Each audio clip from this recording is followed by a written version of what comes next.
Hello everyone! Today I would like to take you through two different approaches to teaching student science. One centered on imparting facts and another centered on the notion of exploration. We will explore one of the content themes of the moon phases in this context. So let's talk about the traditional approach first. In the Vignette example, after Ms. Sheridan presented the lesson on moon phases, the lesson included definitions accompanied by pictures and teacher examples.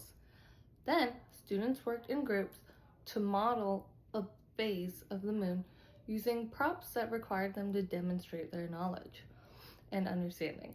But these were limited to the facts that they had previously learned. While this approach facilitates content navigation and provides an efficient way to study for quizzes, it also enables the teacher to prioritize what students learn and how. The inquiry approach is what Miss Lee used to study the moon phases for her lesson plan. For weeks, they studied the moon phases for weeks and engaged in the process of observing the moon, recording evidence and data, and forming their questions. They created a model of the Earth, Moon, Sun system to provide a better rationale for describing the moon's changes, shape, debated representations, and come to a consensus as a whole class. In this instance, students constructed knowledge through investigations, collaboration, and reflection, all outcomes of the inquiry process. So let's talk about research effective practices.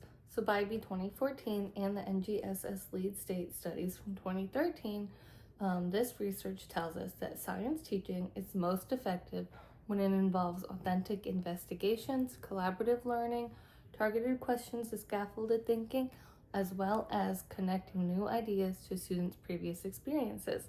All students benefit from these practices, including students with exceptionalities, because there are various entry points to understanding with hands-on models, visual supports, group discussions, or individualized research. Now moving on to constructivism and inquiry. Constructivist theory tells us that learning constructs understanding by engaging in the world rather than simply passively collecting and consuming ideas.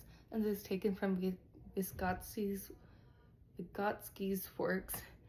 Inquiry-based teaching fits this idea well because it involves building meaning through evidence, analysis, and dialogue, rather than just memorizing the facts.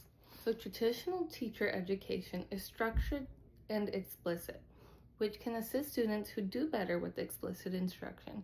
Inquiry-based instruction helps students develop critical thinking and problem-solving skills through asking those open-ended questions. An inclusive classroom encompasses both elements, providing explicit instruction if needed, while allowing students to explore, experiment, and develop their own ideas.